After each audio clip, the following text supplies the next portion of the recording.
একদম ঘরোয়া ৩টি উপকরণ দিয়ে ৭ দিনেই ত্বক হবে উজ্জ্বল।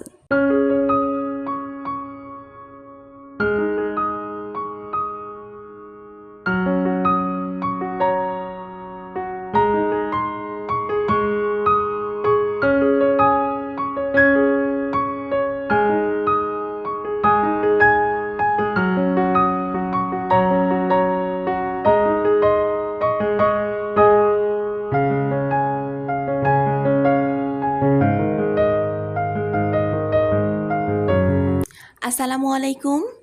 লামিস ব্লগে আপনাদের সবাইকে স্বাগতম জানাচ্ছি। আমি জান্নাতুল লামিয়া বলছি ঢাকা থেকে। আশা করছি আজকে আপনারা যে যেখান থেকে বসে আমার ভিডিওটি দেখছেন সবাই সুস্থ আছেন এবং ভালো আছেন। আলহামদুলিল্লাহ, আমিও ভালো আছি। সন্ধ্যাবেলায় আমরা সবাই একসঙ্গে চা নাস্তা করেছি গল্প করে। তারপর কিন্তু আমি একদম রান্নাঘরে চলে এসেছি।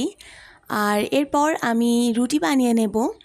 আর আজকে একটু বেশি করে রুটিটা বানিয়ে নেব যেন আমার বেশ ২-৩ দিন আর অত বেশি প্রবলেম না হয়। আর এই জন্য আজকে বেশ অনেক করে একটু কাই করে নিয়েছি। আপনারা যারা আমার আগের ভিডিওগুলি দেখেছেন তারা তো জানেন আমি বেশিরভাগ সন্ধ্যার সময়ই রুটিটা বানিয়ে থাকি। আর যারা আমার ভিডিওগুলি আগে দেখেননি চাইলেই কিন্তু আমার চ্যানেলটি ভিজিট করে আসতে পারেন।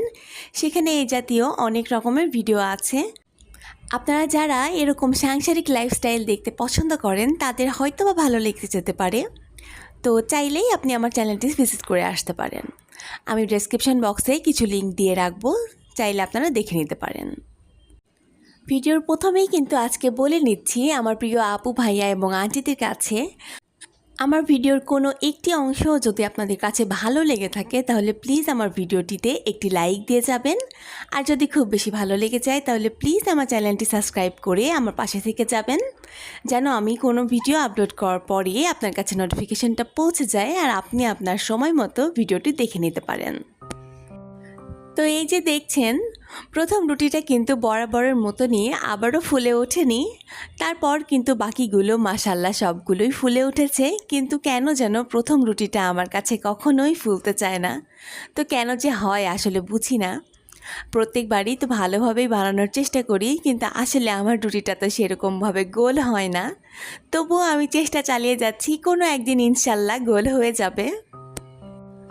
তো এই যে দেখছেন আমি কিন্তু সবগুলো রুটি বানিয়ে নিয়েছি আর এক পাশটা সেঁকে নিয়েছি। আর তারপর কিন্তু এগুলোকে আমি ঠান্ডা করে নিয়ে বেশ অনেকক্ষণ আমি বাইরেই রেখে দিয়েছিলাম যেন একদম ভালোভাবে ঠান্ডা হয়ে যায়। আর ফ্রিজে তো এরকম গরম করে রাখা যাবে না, তো এই জন্য একদম সুন্দর করে ঠান্ডা করে নিয়েছি। তারপর আমি এগুলো বক্সে করে ফ্রিজে রেখে দেবো। আর এটা কিন্তু আমি ৭ দিনও খেয়েছি, এমনও হয়েছে। আমি ৭ দিনের বেশি আসলে খাওয়া হয়নি, সেজন্য বলতে পারছি না যে ৭ দিনের পরেও কি বেশি দিন খাওয়া যাবে কি না। তবে ৭ দিন ইনশাল্লাহ খাওয়া যায় এভাবে। আজ বিকেলে আমি আমার কিছু গাছ একটু মেরামত করেছি আর তারপর কিন্তু দেখি যে আমার অ্যালোভেরা গাছে খুবই করুণ অবস্থা। আর এই যে দেখছেন ২টি দুর্বল পাতা, আর এই দুটো পাতা কিন্তু তখন আমি যখন লাগিয়ে নিয়েছি গাছটি তখন ভেঙে গিয়েছিল। তো তারপর কেন যেন ফেলে দিতে ইচ্ছেই করছিল না, তো তাই ভাবলাম যে একটা ফেস প্যাক বানিয়ে নেওয়া যাক, যদিও বা একদম অল্প একটু হবে এইটুকু দিয়ে। তো তবুও দেখলাম যে না, ফেলে দেব না, এটা কোনো একটা কিছু কাজে লাগিয়ে দেওয়া যাক। তো এই জন্য আমি ঠিক এইভাবে একটু একটা ফেস প্যাক করে নেব।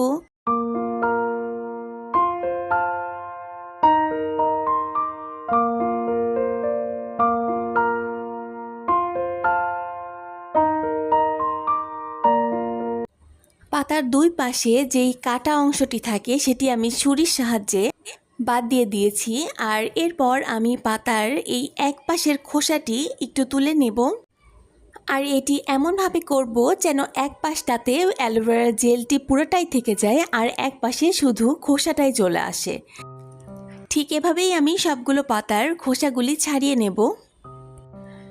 এটি কিন্তু কোনো বিউটিশিয়ানের ফেসিয়াল প্যাক না, এটি আমি একদম ঘরোয়া উপায়ে আমি যেরকম করে নিজে ব্যবহার করি আমি আজকে সেটিই দেখাচ্ছি। তো আমার বাড়িতে একটি বাতিল চিরুনি ছিল, তো চিরুনিটা দিয়ে আমি এইভাবেই একটু ঘষে ঘষে এই জেলটি বের করে নেব। আর এরকম করে জেলটা যদি বের করে নেওয়া যায় তাহলে কিন্তু বেশ সফট হয়, আর একদম ওই যে একটা দানা দানা ভাবটা থাকে সেটা কিন্তু থাকে না।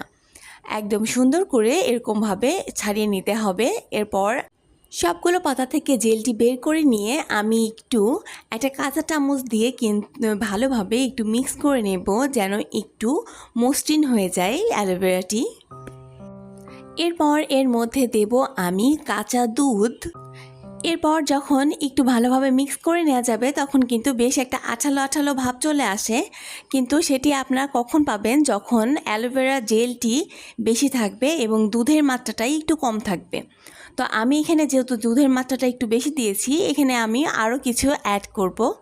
আর যদি মনে করেন যে অ্যালোভেরা আর দুধ দিয়েই আপনারা শুধু একটি প্যাক করবেন, তাহলে কিন্তু বেশ একটু আঠালো করে মুখে লাগিয়ে নেবেন এবং সুন্দর করে ম্যাসাজ করবেন।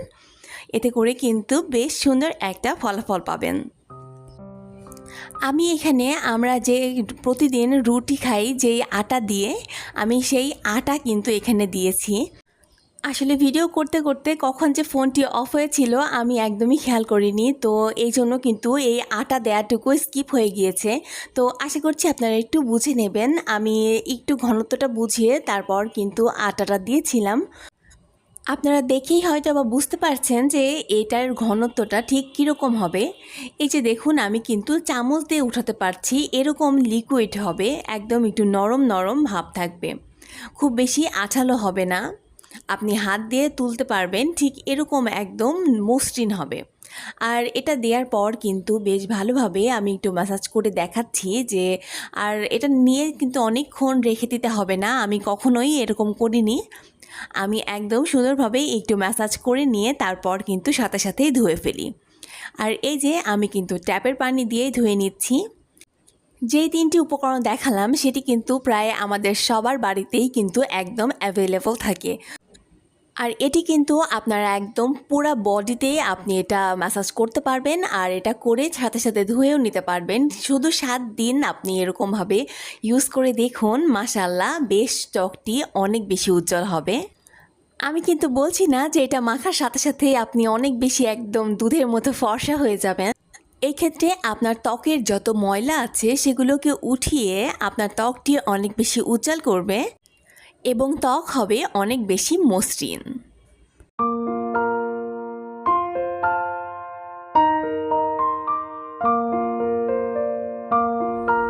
স্বপ্নময় রাত শেষে সূর্যি মামা উঠল হেসে। ভীষণ আরামের ঘুম শেষ করে কিন্তু সকালে একদম দুর্ধর্ষ একটা সময় পার করে এখন আবার চলে এসেছি দুপুরের রান্নাবান্নায়। সকালে আজকে কেন এত বেশি চাপ, কারণ আরহামের বাবা অফিসে গেল, তারপর আরহামের ফুপি গেল কোচিংয়ে। তো ওদের দুজনকে বের করে দিয়ে তারপর আরহামকে আবার খাইয়ে দাইয়ে তারপর কিন্তু আমাকে আসতে হয় দুপুরের রান্নাবান্নায়। সকালে অনেক বেশি তাড়াহুড়োর মাঝে কিন্তু সকালের নাস্তার ওগুলো আর ভিডিও করা হয়নি, কারণ ওদের অনেক বেশি তাড়াতাড়ি করে বের করে দিয়েছি। আর দুপুরের রান্নাটাও কিন্তু আজকে বেশ তাড়াতাড়ি করে নিচ্ছি, কারণ আরহামের ফুপি যেহেতু তাড়াতাড়ি চলে আসবে, তো আমরা যেন সবাই একসঙ্গে দুপুরে খাওয়াটা খেয়ে নিতে পারি, এই জন্য একটু তাড়াতাড়ি করছি। আর আজকেও কিন্তু রান্না বান্নার খুব বেশি ঝামেলা নেই, শুধু আমি রান্না করব একটু মাছ। আর এই আলু বেগুনের তরকারিটা কিন্তু আমার অনেক বেশি পছন্দের, আর আমার ছেলেও অনেক বেশি পছন্দ করে এটা খেতে। তো আমি কিন্তু ওখানে প্রথমেই কিন্তু মাছটাকে ভালোভাবে লবণ হলুদ এবং মরিচের গুঁড়া দিয়ে মাখিয়ে রেখে দিয়েছি। আর কিছুক্ষণ আমি এরকম মাছটা রেখে দেই ভেজে নেওয়ার আগে, যেন একটু লবণ হলুদটা মাছের মধ্যে বেশ ভালোভাবে প্রবেশ করতে পারে। আর এতে করে কিন্তু খেতে অনেক বেশি মজা হয় মাছটি। জানি না আপনারা এই আলু বেগুনের তরকারিতে ঢ্যাঁড়স বা ভেন্ডি এগুলো খান কি না, কিন্তু আমার কিন্তু এই তরকারির মধ্যে একটু যদি ঢ্যাঁড়স দেওয়া যায় তাহলে কিন্তু অনেক বেশি মজা লাগে। তো এই সাধারণ খাওয়াটিও কিন্তু তখন খেতে লাগে অসাধারণ। আর আমার ছেলের তো ঢ্যাঁড়সটা খুবই পছন্দের। আমি যদি তরকারির মধ্যে এরকম করে ভেন্ডিটা দিয়ে থাকি তাহলে কিন্তু আরহাম অনেক পছন্দ করে খায়। আর বাচ্চারা যেটি নিজে পছন্দ করে খাবে সেটিতে কিন্তু ওরা অনেক বেশি তৃপ্তি পায়, আর যে খাবারটি ওরা তৃপ্তি সহকারে খাবে এটি কিন্তু ওদের শরীরের জন্যও অনেক বেশি ভালো। তো এই যে আমি কিন্তু এখানে মাছগুলো একদম কড়া করে ভেজে নেব। অনেক মানুষকেই দেখেছি যে তারা মাছটি না ভেজেই রান্না করে, হয়তোবা ওটি খেতে অন্যরকম হয়, কিন্তু কেন যেন আমার মাছটি একটু কড়া করে ভেজে না খেলে আমার ভালো লাগে না। তো এই জন্য আমি যখন তরকারিটা রান্না করি তখন কিন্তু বেশ একটু কড়া করে ভেজে নিয়ে তারপর কিন্তু আমি মাছটি রান্না করি। আপনারা যারা আমার আগের ভিডিওগুলি দেখেছেন আর আমার ভিডিওগুলি দেখতে পছন্দ করেন তারা কিন্তু জানেন যে আমি খুব বেশি একটু শর্টকাটে রান্নাবান্না করতে পছন্দ করি। আমি খুব বেশি তামঝাম করে রান্না করি না কখনোই। তো এই যে আমি কিন্তু মাছটা ভাজি করে নিচ্ছি, আর আজকেও কিন্তু আমি এখানে বাটা মশলা দেব না, শুধু কেটেই দিয়ে দিব পেঁয়াজ রসুনগুলি। আমি পেঁয়াজ রসুন মরিচ সবগুলোই কিন্তু কেটেই দিয়ে দিয়েছি। আর এরপর কিন্তু যেই আলু বেগুন এবং ঢ্যাঁড়সটি আমি রেখেছিলাম কেটে, সেগুলো কিন্তু আমি বেশ একটু তেলের মধ্যে ভেজে নিয়েছি। যখন আমি তেলে ভেজে নিয়েছি সবজিগুলি তখন কিন্তু লবণ হলুদ মরিচ কোনো কিছুই দেইনি। আর একটু ভেজে নিয়ে তারপর কিন্তু গুঁড়া মশলাগুলো আমি এখানে অ্যাড করেছিলাম। তারপর ওটার সঙ্গে একটু পানি মিক্স করে আমি ভালো করে একটু কষিয়ে নিয়েছি। আর মশলাটি ভালো করে যদি কষিয়ে নেওয়া যায় তাহলে কিন্তু তরকারির স্বাদটি দ্বিগুণ হয়ে যায়। এদিক থেকে আমি একটু পটল ভাজি করে নেব, আর এই জন্য পটলে কিন্তু লবণ হলুদ এবং মরিচের গুঁড়াটা ভালো করে মাখিয়ে একটু রেখে দেব, যাতে করে ঝাল লবণটি বেশ ভালো করে ভেতরে প্রবেশ করতে পারে, এজন্য কিছুক্ষণ রেখে দেব। তো এই যে আমার কিন্তু এদিকে ভালো করে মশলাটি কষিয়ে নেওয়া হয়ে গিয়েছে সবজিটির সঙ্গে। এরপর আমি কিন্তু ঝোলের পানিটি দিয়ে মাছগুলি দিয়ে দেব।